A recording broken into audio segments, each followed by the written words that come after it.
This is the TD Fitness Podcast with Coach T, episode number 35.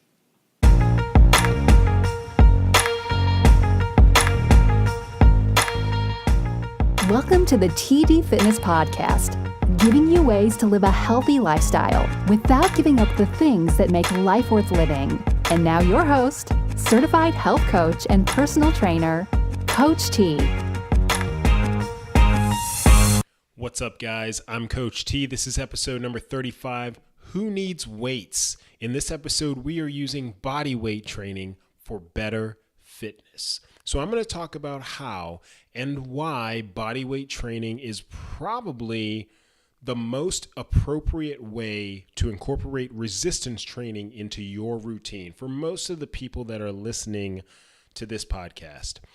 Now, there is a freebie associated with this podcast. I'll talk a little bit about that later in the episode, but I want to start with something you may not know, and that is this fact. The fact that adults lose approximately 3 pounds of muscle every 6 years, and it's primarily due to a lack of exercise. It just happens as we age. Now, why is this important? Well, for one, muscle is more metabolically active than the other components of our body. So more metabolically active, for example, than fat mass or the fatty mass that we carry. Muscles help us move. They help us lift, push, pull. You know all of this. So muscles are important, and it's important to retain or maintain a certain amount of muscle mass. So how do you avoid muscle loss over time? Well, the key is a little bit of nutrition, yes, but also resistance training, also known as weightlifting. But resistance training and weightlifting are not one and the same as you might think. So the difference between weightlifting and resistance training, weightlifting involves extra or excess weight that you're trying to move. Resistance training is anything that provides resistance to your movement. It doesn't have to be with weights, and I'll explain that throughout this episode. Now remember, I tend to talk about general health. Those are the types of people that I kind of cater to with my personal training and health coaching are those that are typically starting or getting back into health and fitness routines or trying to make their routines habitual, a regular part of their lives. So I'm not going to spend a whole lot of time talking about weight training, although that is important. Weight training can be used to maintain muscle, can be used to build muscle, obviously, to build a lot of muscle, thinking about bodybuilders here. It can be used in the rehabilitation setting. There are many different applications for weight training. It's good for a lot of things. But the point I want to make here is that body weight training is also a good alternative, particularly for everyday maintenance. And if you're looking to reduce the chance of injury and when you have minimal or no equipment, sometimes body weight training is just more convenient. So again, resistance training is any type of exercise whose primary purpose is to provide resistance to the movement that you're trying to perform. Weight training and lifting weights is a form of resistance training, probably the most popular form, but other alternatives include things like using tubes or bands, body weight training, again, like we're going to talk about here. And I apologize for my voice. I'm just getting over something, so hopefully you'll bear with me. It doesn't sound too bad. I have my water here, so I'll try to stay hydrated and keep my throat wet. So let's back up just a little bit and talk a little bit about the benefits of resistance training. Now, probably the most popular benefit is resistance training gives you strength. So your muscles, it's important that you maintain some amount of strength and build strength and your capacity to get stronger. So resistance training is absolutely the best thing for that. It's also good for muscular endurance. So When I say endurance, I'm talking about those longer term, longer lasting events, things like races, like triathlon races, marathons, things like that. Even the shorter races, though, it doesn't have to necessarily be a marathon, but endurance is essentially the repetitive movements that you do over and over and over again that in singleton, in each individual movement isn't that taxing, but you're able to put them all together over a longer period of time. You're able to put those maybe somewhat easy steps or easy spurts of jogs together for a longer run, a longer distance. So that's what I mean when we're talking about endurance training. Resistance training is also good to increase muscular mass, or the size of muscles, or the amount of muscle you have, I should say. And because I go back to what I said in the beginning, muscle is more metabolically active. So the more muscle mass you have in relation to fat mass, the more calories you burn as part of your basal metabolic rate, or your resting metabolic rate, what we typically think of as your metabolism. Resistance training is also good for improving your appearance and your body composition. It's something that many people think about. How can I look better in my swimsuit? Well, one of the keys is to increase your muscular mass and reduce your fat mass. So body composition and appearance are very important to a lot of people, and resistance training is one of the things that can help you get there. Now, it's important to understand, too, that as we age, we lose some of the things that I just mentioned. So, in fact, all of them tend to deteriorate. So resistance training is going to be even that much more important. We lose strength as we get older. We just get weaker. We're aging. We lose muscular endurance if we don't continue to exercise. We lose muscle mass and gain fat mass. I mentioned in the very beginning of the episode, adults lose approximately 3 pounds of muscle every 6 years. So it's just a natural occurrence that the body tends to lose muscle mass as we tend to age. But also, our bones get weaker, particularly as we start reaching the more senior ages. They get weaker, they get more brittle. And resistance training helps to improve not only muscular strength, but it improves bone strength by loading those bones and loading the joints, making them stronger and better able to withstand weight bearing and falls. So resistance training actually helps reduce the risk of injury, and that is why it's important. For all of those reasons, that's why it's important to maintain some resistance training in your routine as we age. Now, our fitness needs change as we age. So I'll tell you my quick story. You know, in high school, I really didn't lift weights at all. I can count on one hand literally the number of times that I lifted weights when I was in high school. Now, that's not to say that I didn't exercise, because I was involved in a lot of sports, but at our high school, when I was growing up, if you did not play football, then you just didn't really have a need to lift weights. I played basketball primarily and baseball primarily, so those were my sports. I only played football 1 year, so I didn't get in the weight room a lot. It wasn't until I got to college that I started to really lift to improve my physique and to improve my sport performance playing basketball at the college level. So I got smarter about things and continued to lift weights really well into my 30s. But that's when things started to break down a little bit. I noticed that I started to have more injuries. If you think back to the last episode where I talked about the shoulder pain and how to protect your shoulders. I had shoulder injuries, I've had knee injuries, I've had ankle injuries. So I started to see that I was doing the same types of exercises well into my 30s, but my injuries were increasing. And not only that, but it was taking me longer to recover. So I had to scale back. And it was also around that time that I started to really get smart about what it meant to exercise and how I should be exercising as I went about learning and studying for my professional certification in the health and fitness field. Now, in my life, this point in my life, I'm 43 years old, and my main fitness goal, my main physical goal, aside from just normal good health, is to complete one long distance triathlon every year. So that's my main fitness goal. So in that, I do almost all body weight training for my strength workouts when I'm doing during the training season, which is about half of the year, about 6 months out of the year.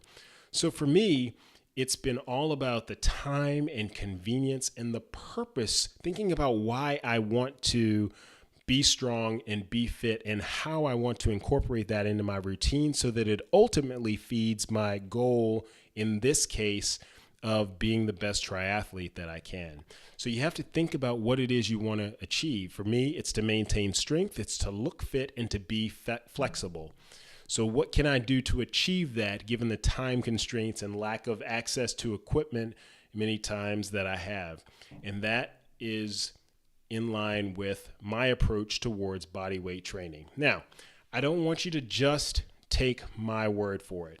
So you may have heard of an individual by the name of Herschel Walker. He was a very popular NFL football player, and he writes in a book that he co-authored called Basic Training. He describes essentially his routine, which consisted almost entirely of body weight exercises. So if you're familiar with this at all, you've probably heard that Herschel Walker used to do thousands of push-ups and sit-ups every day. Well, that's, as he writes, it's actually true.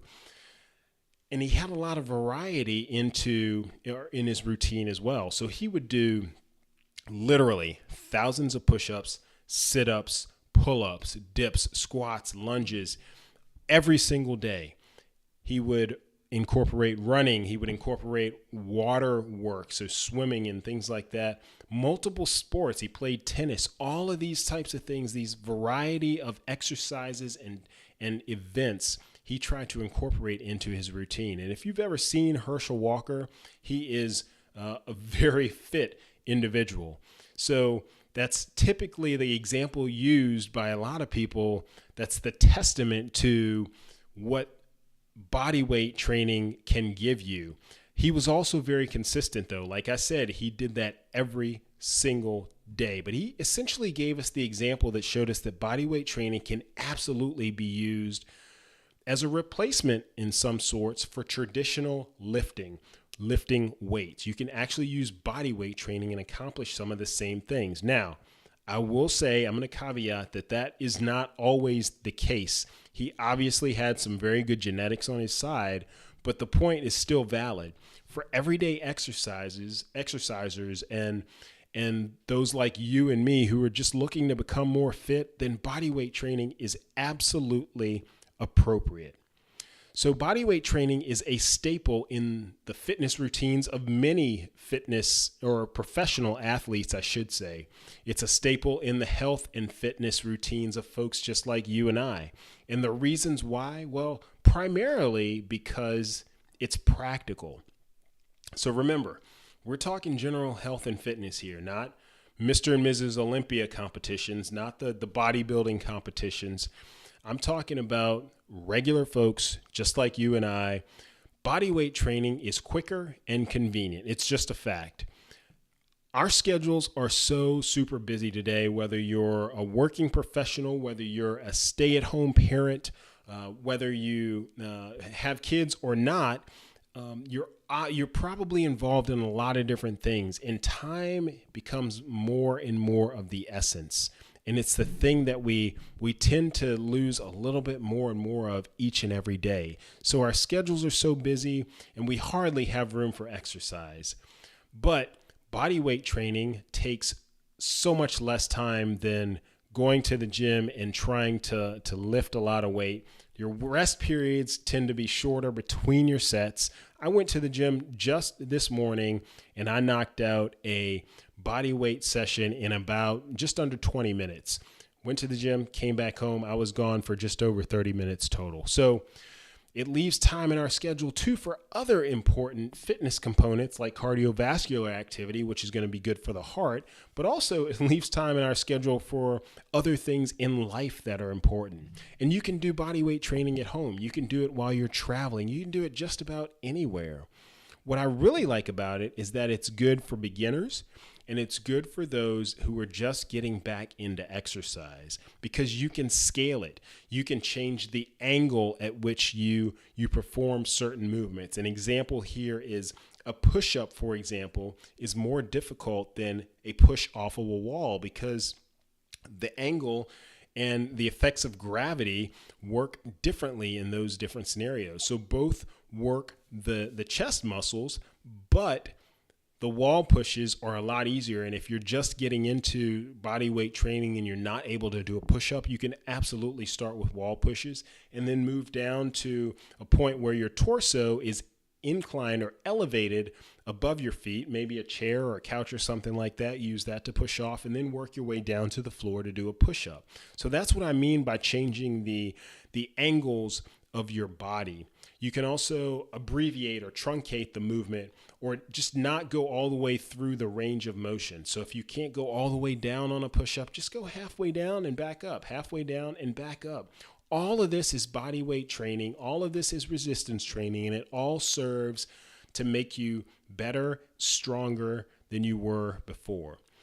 One of the basic tenets that we learn as fitness professionals, as personal trainers, is that there are essentially three components to resistance training. The three components are specificity, overload, and progression, SOP. Specificity means that you have to train the right muscles in the way that you want them to perform. And I'll give you an example here in a second. Overload means that you build strength or size by placing a greater demand on the muscle than it can handle. You have to push it in order for it to grow. And that's true with so many things in life, right? You have to go outside of your comfort zone in order to move forward. And progression, you have to overload smartly in a manner that isn't too much, too fast, yet it's still enough to make progress. So specificity, overload, and progression. And what I'm arguing is that you can get all of these through body weight training, specificity, overload, and progression with just a little bit of out-of-the-box thinking. So if you want to jump higher, for example, or if you want to be able to lift more, then you have to train the legs and the core and other parts of your body too, yes, but the legs are your jumpers and they're your lifters from the ground, right? That's specificity. It seems obvious, but you're not going to perform bicep curls in order to make yourself jump higher. That just doesn't make sense. So that's what we mean when we talk about specificity. So how do you provide overload? Well, the thing to understand here is that it's all about your total load and volume. So how much your muscles are resisted over the course of that workout. So volume is really a function of three things. It's the amount of weight that you lift or what is resisting you. It's the number of repetitions you do with that weight or resistance, and it's the number of sets or groups of repetitions that you do. So for example, if I go to the gym and lift 100 pounds, it doesn't matter what kind of lift it is. I'm just using 100 pounds as an example to make the math easy.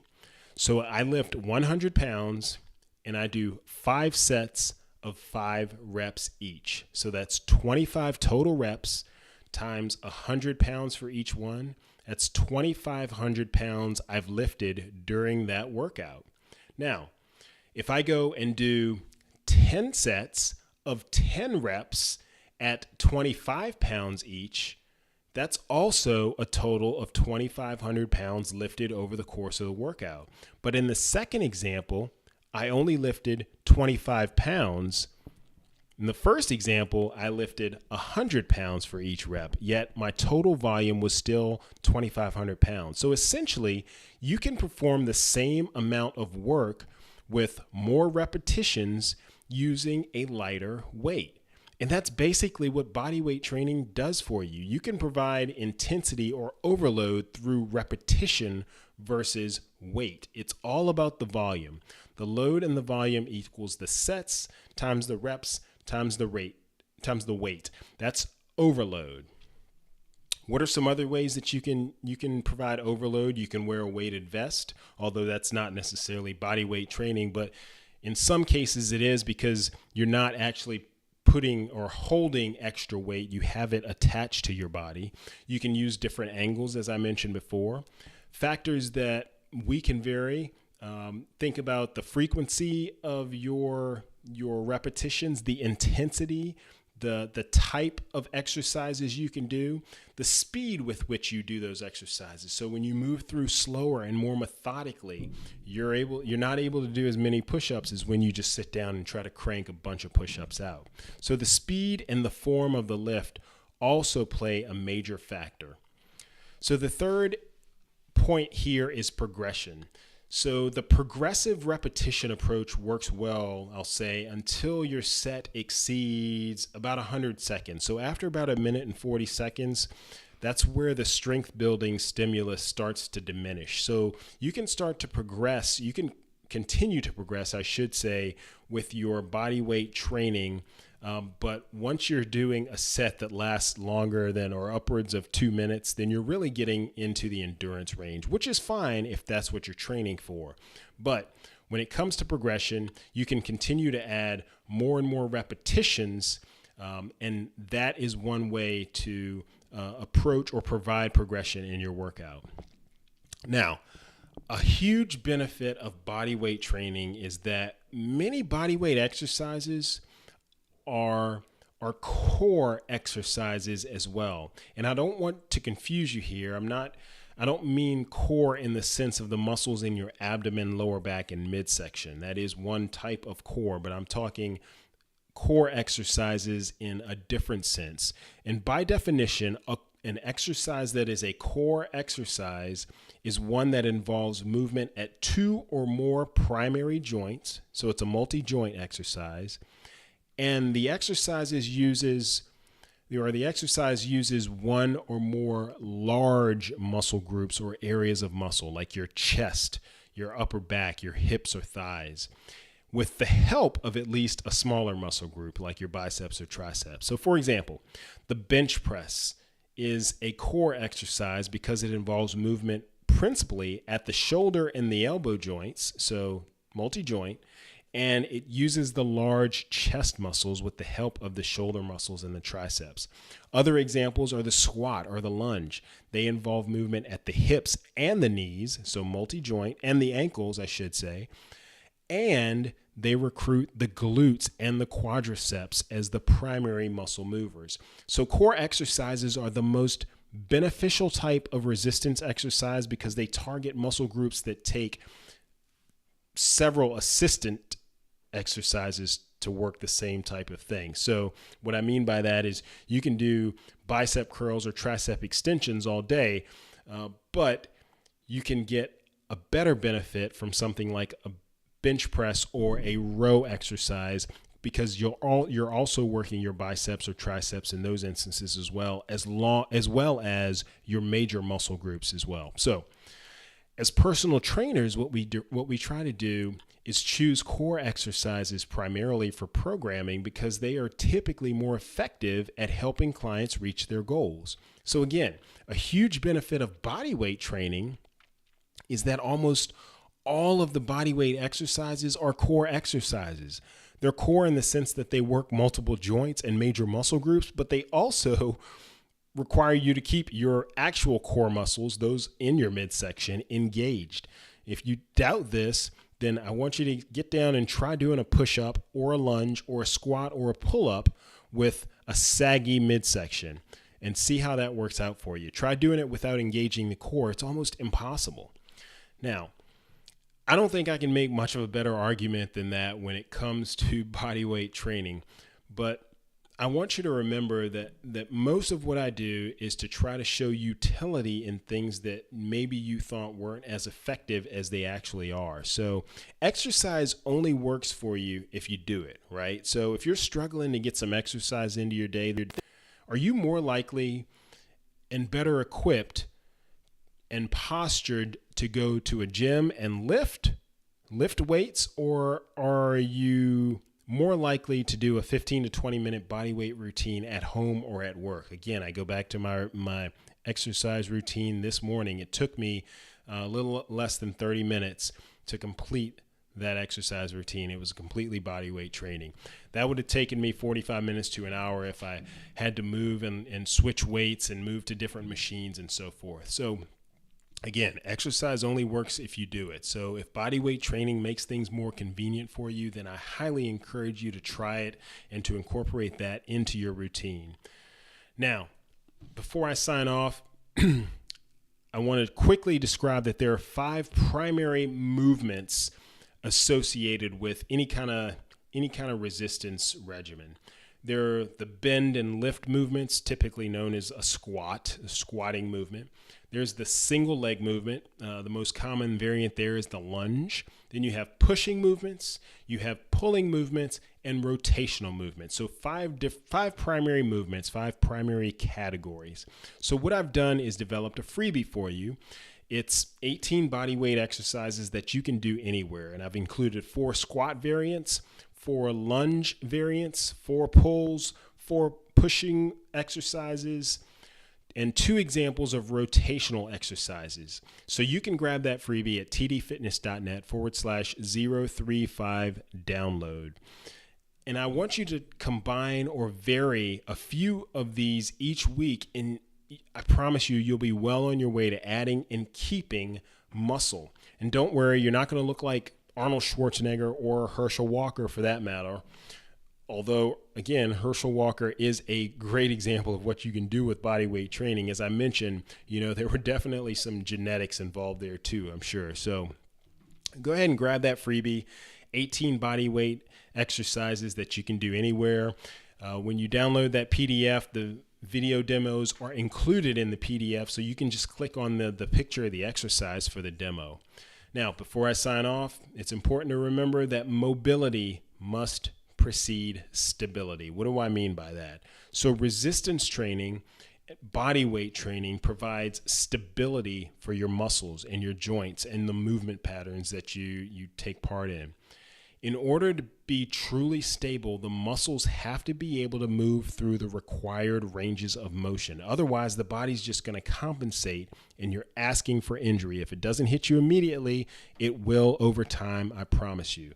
So an adequate range of motion allows you to build strength and muscle with a reduced risk of injury and a more balanced result. So range of motion is achieved by regular mobility, flexibility, and stretching exercises.